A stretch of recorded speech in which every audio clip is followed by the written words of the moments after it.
I want to explore this story that Bud just read for us, and it is this fascinating, thought-provoking story that, I'll be honest, I probably haven't thought about this story in 20 years. I learned it a while ago, and it's just not a story we talk about for whatever reason. It's not a story we teach in Sunday school, and yet there's a lot to learn here. There's a lot in this story, and it's a fascinating one. So let me unpack it for you. This thing takes place in 701 BC. So 700 years prior to Jesus, 2,700 years ago from right now. And what happens is the Assyrians are the major power in the region at this time. And they're centered in what today is northern Iraq. And they are coming down and they are invading the people of Israel from the north. And they scoot down through the 10 northern tribes and they just vaporize them. They crush them, they take their people into exile, and at this point, the 10 northern tribes of Israel are just erased from the history.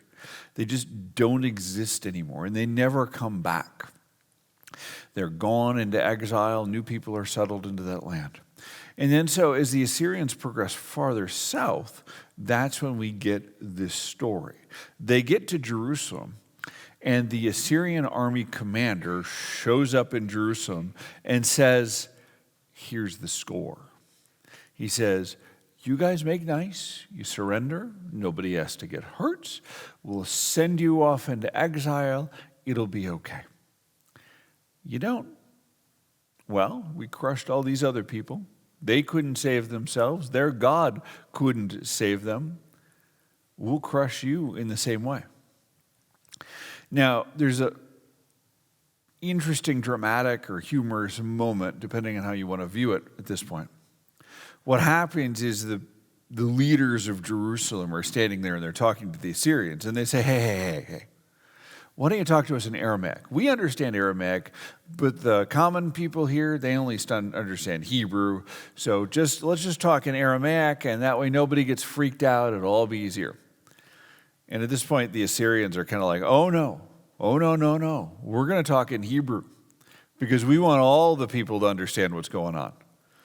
And so you kind of get this picture of the Assyrians and saying, hey, those guys up in the walls who only speak Hebrew, they need to know what's going on because when we circle around this city and lay siege to it, those people are going to be eating their own dung and drinking their own urine. So shouldn't they have a right to know? That's actually the way it's phrased, okay? The Old Testament's very earthy. And you see the conundrum. This invading army, which has crushed all the opposition, crushed everybody. And here they are. They're messing with the heads of everybody in Jerusalem. And so then what happens is the Assyrians go back to their army. And the leaders of Jerusalem go to Hezekiah, and Hezekiah goes to the temple, and they all put on mourning clothes, sackcloth and ashes, and they lay down in the temple, and they just pray to God. And they're like, only God can save us now. And they send word to Isaiah the prophet, and Isaiah the prophet comes out and says, it's okay. God's going to take care of this for you.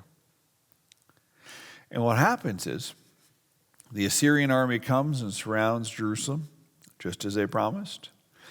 And God does something. And 185,000 Assyrians are dead in one day. And the Assyrian army retreats. The king of Assyria goes back to his home. And then he's there worshiping in his temple to his God. And he's assassinated by two of his own sons. Quite a story, isn't it? And if I ask you, what does this story mean? What do we have to learn from this story? Your first natural instinct is to say, God saves us. And that's a great place to start, because it's true, God does save us. To put it in 21st century language, we usually say, Jesus saves. And that's the very root of who Jesus is. That's what his name means. He saves. And that is a great thing to think. That is a great thing to remember. That is a great thing to meditate on. That in our darkest times, in those places we feel surrounded and besieged by our enemies, that God saves us. But I want to ask the next questions. I want to look deeper into this. And I want to ask two other questions. What are you saved from? What are you saved for? That's where we start. You see, the Assyrians did us a favor in this story. They lay it out. And they say, look, all these other people we conquered, and their gods could not save them. And we look at that and think, well, we don't worship other gods. We don't worship Molech or Baal or Zeus or Hera or Aphrodite or any of those other gods. We think there's just one God. Now, this is where reading a little bit of history helps us out. There's a subtle but important difference between the way we think of things and the way the people of Israel would have thought of things 2,700 years ago. We think of ourselves as monotheists, one God. And if you ask a monotheist in the year 2022, whether they're Mormon, whether they're Muslim, whether they're Christian, the claim that we all make is that our God is real and everybody else's God isn't. We all think those other things don't exist. We all think of Zeus. It's a myth, okay? We don't think of those things as real. You go back 2,700 years ago, what they would have said was, no, our God is all-powerful. Those other gods exist. They're just a bunch of punks. They would have said, yeah, Baal, Molech, Ashereth, whoever, they exist. They're just not worthy of your respect or your time. So let me bring that back to today. We don't worship other gods. I'm pretty sure none of you have ever sacrificed a bull to Zeus. However, we still have our other gods. We have our control issues, our money issues, our respect issues. And whether we admit it or not, we make big sacrifices to those gods. How many people do you know who have put everything into their career to try and be successful? Everything into their career to earn what they think is the money that they need. It's worshiping a god. I was talking to a friend of mine recently, and their family has gone through a whole bunch of stuff recently because they discovered somebody in the family has an addiction issue. And it's not a chemical addiction. It's not drinking or alcohol. It's a behavior issue. And so as a family, they started going to one of these 12-step anonymous groups. And she was telling me how much the scars that everybody at these 12-step groups wears, not literal physical scars, but the emotional scars, and how they feel almost hollowed out. And it was so powerful to hear that, just how the toll that addiction has taken on these people, and the toll of how it worked in their lives. It's just brutal.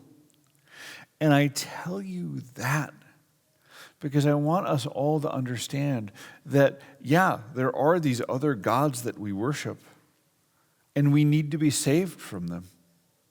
We need to be set free from them.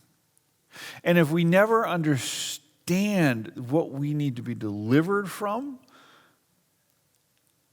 it's almost like us being saved doesn't really matter to us.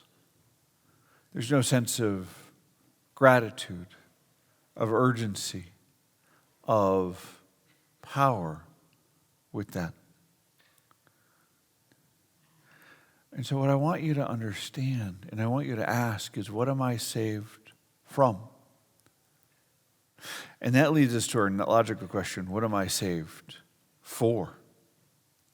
See, when God saves the people of Jerusalem here, what he's doing is he is preserving them. He is preserving them so that they can continue to be a light for the nations, a place, this line that eventually leads to Jesus. They are eventually going to go into exile. In 200 years, they will go into exile. But at that point, their culture will be strong enough, and they will have the institutions and the memory and everything else to be able to go into exile and return.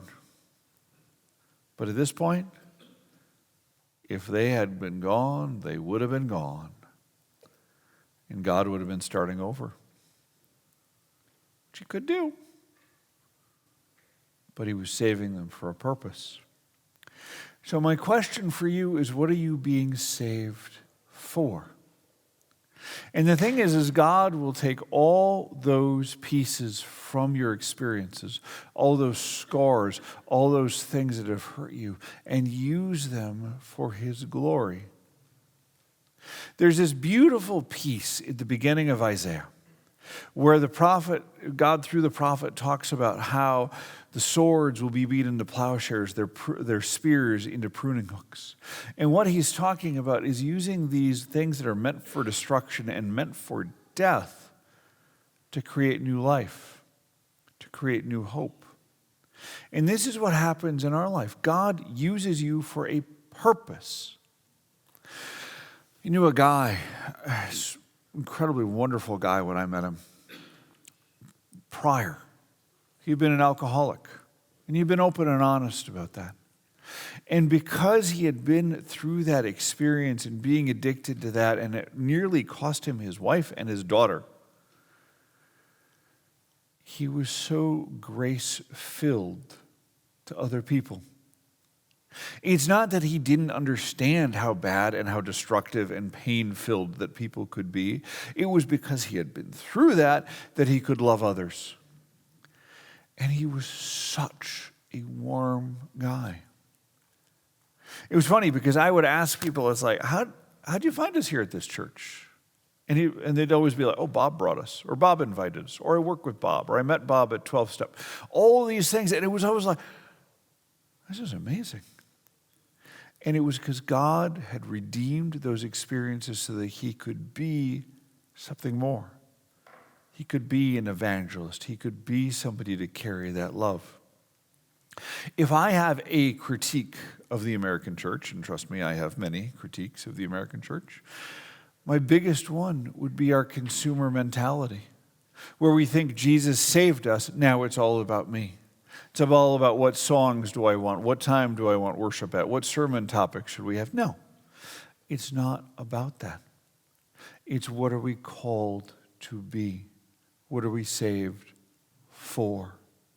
To put it another way, when Moses first meets God at the burning bush, one of the questions that God asks Moses is, what's in your hand? And it's his shepherd's staff. And it's because God points out that shepherd's staff and all the things that he learned as a shepherd and all that time, those decades he spent in the wilderness. It's a chance for Moses to use those things for his God's purposes. This is what we want to keep coming back to. What are we saved from? What are we saved for? This is a wonderful story. And this is a wonderful way that we're working through the Old Testament to be able to understand who God has called us to be. And as you go through this week, in this spirit of thankfulness, in this spirit of joy and celebration, I want you to remember, what am I saved from? And what am I saved for? For the glory of God, that we might serve him. Amen.